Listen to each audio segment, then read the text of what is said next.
Hi, how you doing? I know I don't post any interesting videos, but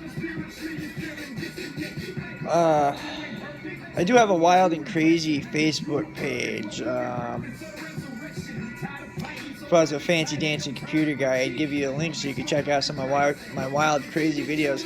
I know a lot of people won't appreciate what I say, but the reality of it is, coronavirus may be a real virus, but my personal opinion is that there's a pharmaceutical feeding it, which is what's making it flare up. Because if you're to ask me, given the age of coronavirus that we're not really being told about, I mean, people are saying this and that, people are finding research on this and that, but the reality of it is how long have they had the actual virus in their hands before it mutated to the point where they were going to patent it? So some people claim they found.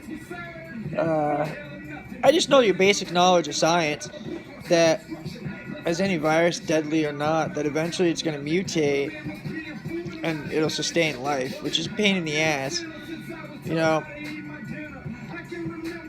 But I know I'm reading online and I'm seeing symptoms, and the symptoms remind me of like allergic reactions to things. So, like,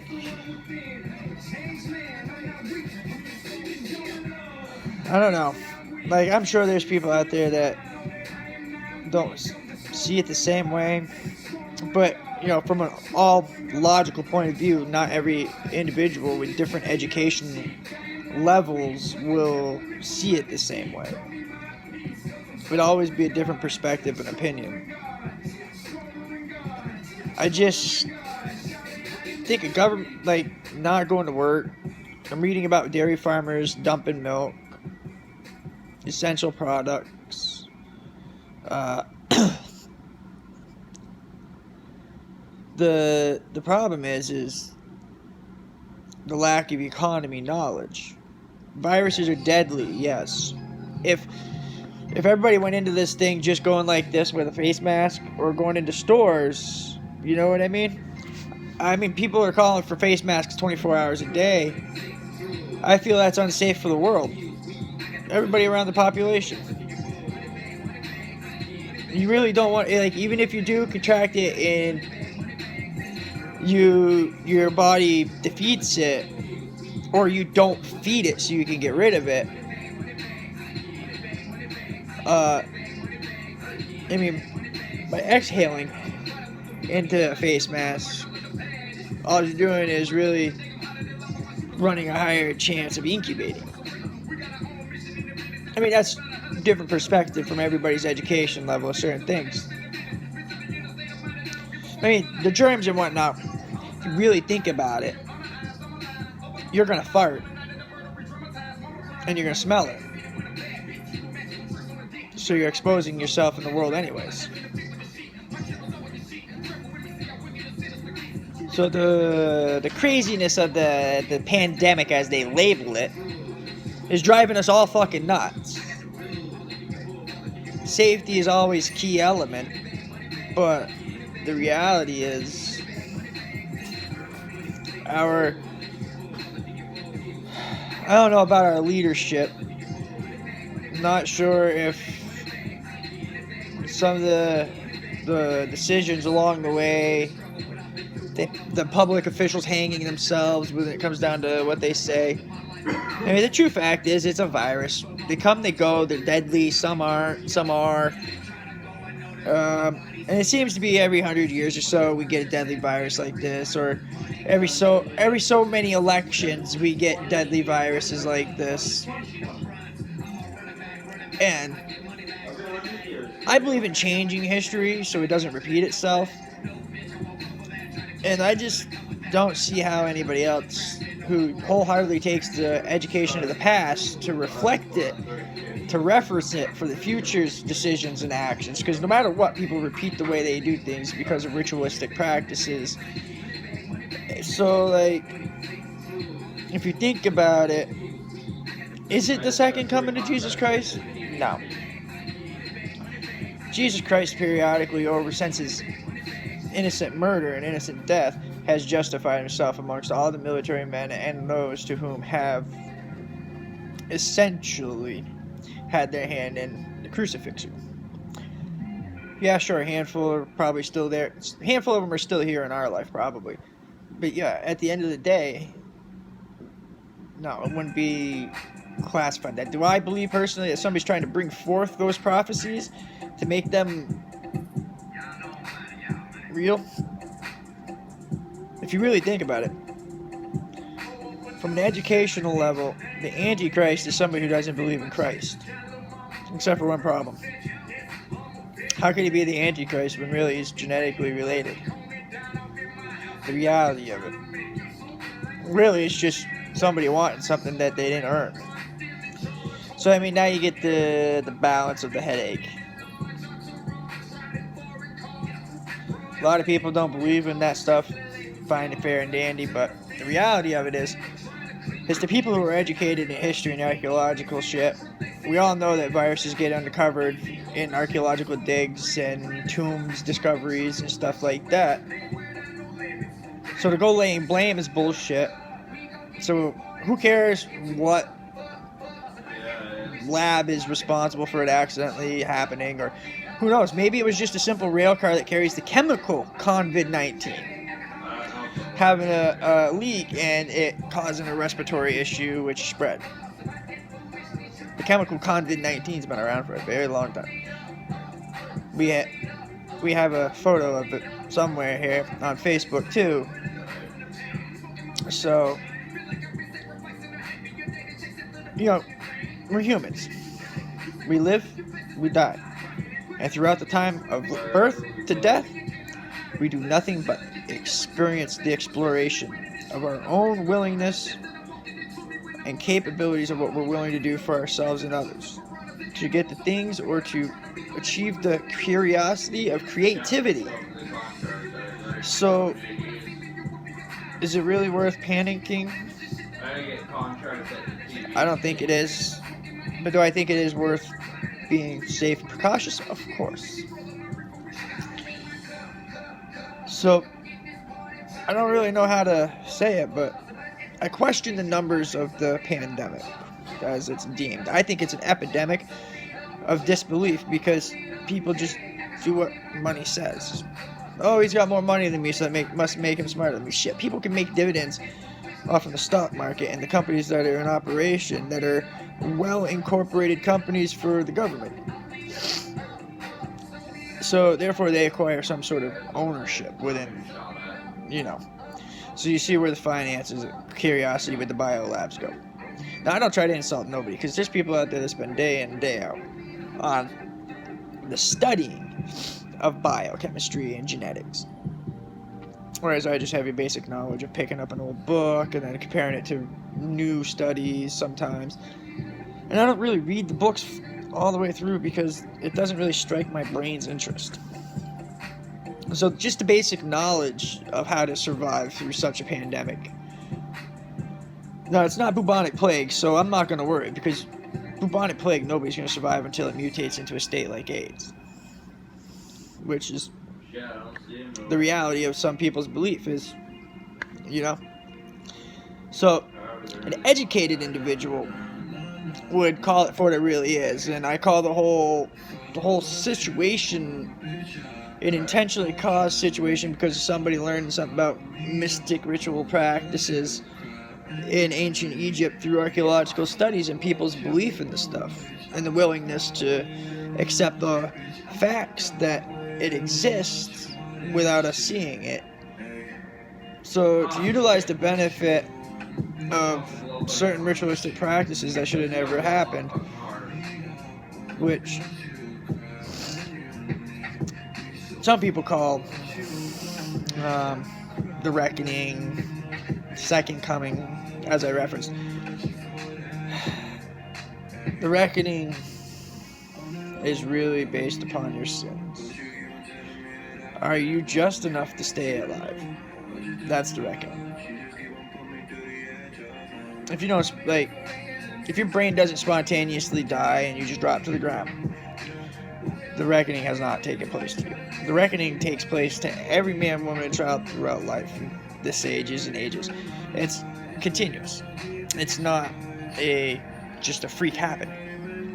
Think about how many people die from cardiac arrest or occasional brain death. Just the brain just dies out. Welcome to what the reckoning really is, in my personal opinion. No, I'm not gonna lie to you, I don't read too many books. I just had a few near-death experiences. I'm a wild, crazy child. I grew up in poverty, so.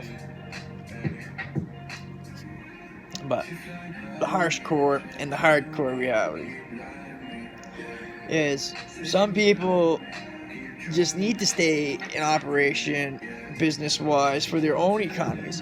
And, if somebody dies around you, don't freak out.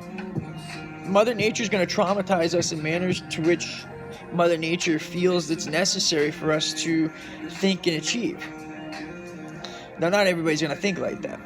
Others are just going to get scared and freak out and go fucking wild crazy. Now, that's also caused by kinetic energies of life forces through, situations on another spiritual level in different areas. We all know that stuff's real, too. So, people have to take a breather, step back, and think about the things that, educated people try to share with us, with the movies we watch, with the real stories mixed with fake stories, mixed with, fantasy.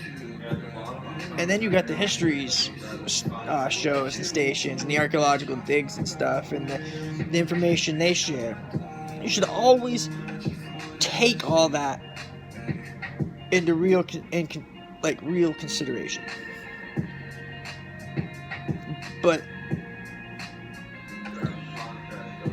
I know out there nobody will, because nobody in the metropolitan cities, no offense to anybody stuck out there in metropolitan land, the land of concrete and brick buildings and smog and stupidity. Nobody really knows how to horticulture other than growing wheat. Okay, well, you guys all need to get some organics and start going. You don't want to you gotta watch contamination like everybody now does, because at the end of the day, if this takes a turn for the worse, which none of us want it to, but we all know how people in the government will go. It's already been discovered that there's people dying from other things and it's being blamed on coronavirus. It's not fair to the right and just public to be wronged by the unjust individuals in the government. But that's everywhere, all around the world. And we can't really take to a violent stand without being destructive. And if you go destructive, you're just being the same as the past history. I don't know what to say. I feel that to take a destructive turn to remove the stupidity. I mean, even if they had vaccines that they're not even introducing to us yet, would you really want to take the vaccine not knowing the risk? Not knowing if it's a real vaccine, if it doesn't have a chemical tag that we can't get rid of? It's the higher biological level against communism science. It took place in ancient Egypt, and when the Mayans wiped themselves out and all that, and Aztanians, known as the Aztec Indians. The truth is people who didn't believe in that type of stuff really are the ones that actually end up surviving more so than those who do. Even though that's also 50% wrong, the fact is that not everybody can take pharmaceutical chemicals. I mean, yeah, do they come from 90% organic things? But they're still processed and produced into a man-made thing. Therefore, it's a chemical. Alchemy and chemistry have all been around for a very long time. The reality and the facts is these viruses are never going to go away. They'll go dormant as soon as they've done their necessary deeds in accordance to the laws of nature. I mean, by freak incident, somebody was playing in that kind of world of unfortunate rituals, and they caused the wrong thing to happen with the willingness to kill an innocent individual. The point in timing is everything. What happened was what happened, but it proceeded to the wrong. I guess the wrong thing.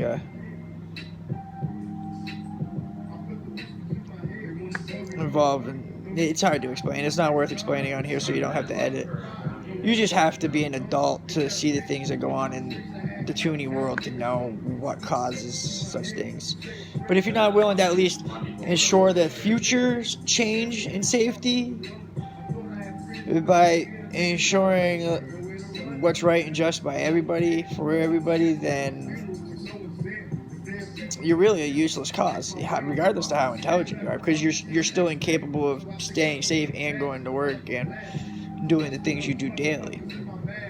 I mean, at the end of the day, we're all already exposed to this.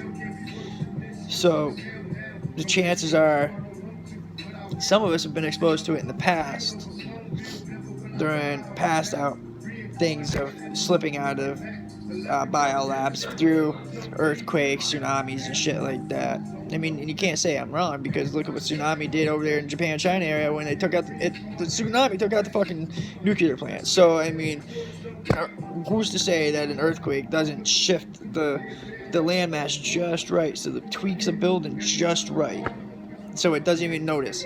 I mean, medical facilities, biolabs, they're all so thick and concrete that, like, even like once the buildings move through the vibration, it sets all its motion sensors off and shit. So if a building were to tweak a little bit, it wouldn't even, the sensors would be adjusting to the vibrations of the building going back and forth, kind of like your phone does when you flip your phone. So they wouldn't notice the micro inch, you know, or the microcentimeter or millimeter. And that's all it really takes for air. We all know that through experimentation with bubbles, tape, balloon, rubber cement, and things like that. So, the true facts are, who's at fault? Is it the truth to the things that take place in life that nobody really gives a shit about because it's the way life goes? Or is it just somebody's heinous way to power and control? And me personally, I'd just rather be doing my thing, getting stoned all day long, and going to work. I used to work at a hotel. I can't do that no more. We got closed down, kind of. I give everything to the girls who have kids. They gotta have hours to pay their bills. But the true facts are, excuse me, like rubbing the edge of my nose, it itches. I get a few boogers that don't want to come out, but don't help that whiskers tickle each other too. But the facts are, viruses happen, and we just need to figure out how to move through it without shutting our government and society down. And we got to do it fast before it collapses. Now, a stimulus package coming from nowhere with no value backing it. I mean, there's no way to sustain the economy. Even I don't know how to put it. There's not enough economy moving to sustain the economy. Eventually, like, if companies stop, that people get paid dividends. People who own stocks are probably gonna receive better benefits from the stimulus. They live off from their mediocre $60,000-$70,000 salary a year, and then their $20,000 or $30,000 every 3 months off of their dividends. Now that's a fair way of living. life. I'm not going to say that's intelligent. But at the end of the day, they shouldn't get any better package than anybody else out there. Companies go out of business. Who cares if that's how they're used to living? If I lost my fucking job and I ran out of money to pay my bills, I'd be kicked out of my fucking house, right? Or my lights would be shut off. Or my propane would be out, and I wouldn't be able to use my stoves. You know, things like that. I mean, so it doesn't make a difference. Like, the reality of it is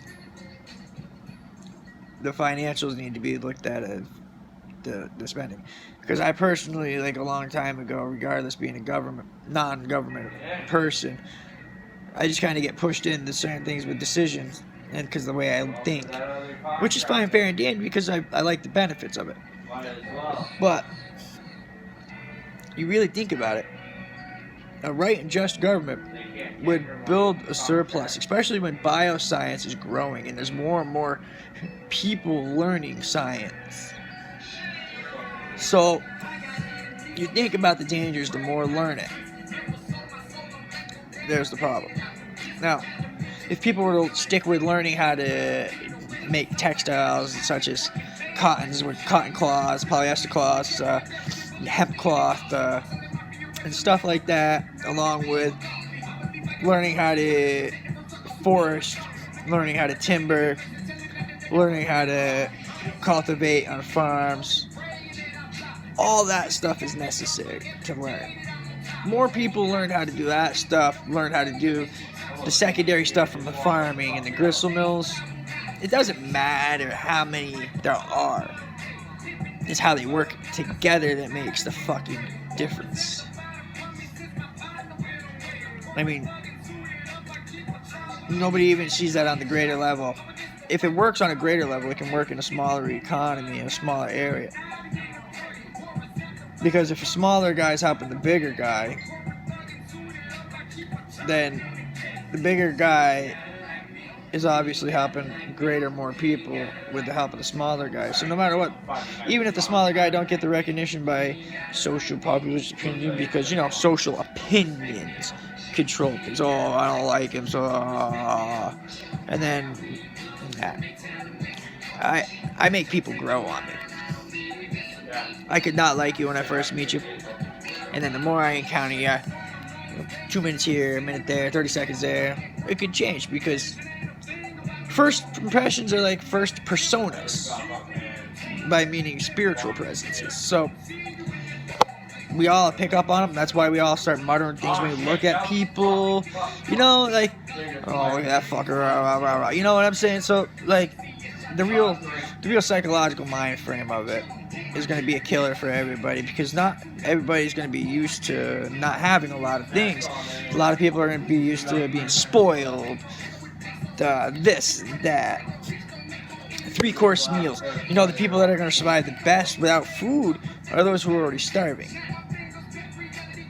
Now, there's no reason for famine. People choose famine.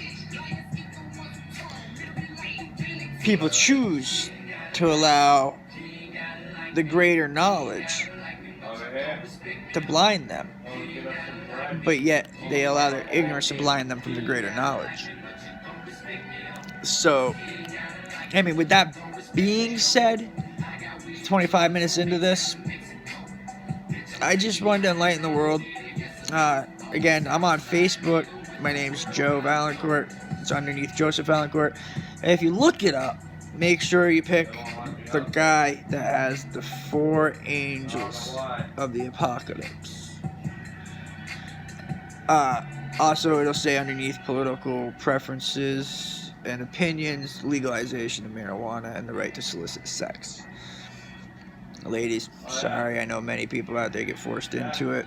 Some guys get raped by guys and forced to go around their community secretly getting raped by older guys.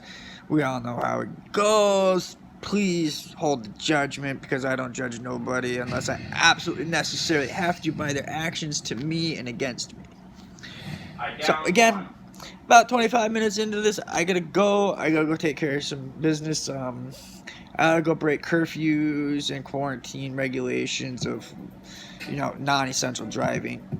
It's a part of schizophrenia and ADHD. It drives me mad, drives the cops mad. And believe me, they're probably going to get a kick out of this. And I know the NSA and Trump's going to be watching it too. They're probably fucking watching me right now. If you ever go onto my Facebook page and check that shit out, you're going to know and understand why I just said that fucking 4 minutes ago. Bye. 4 seconds ago. 10 seconds ago. I don't know. Bye.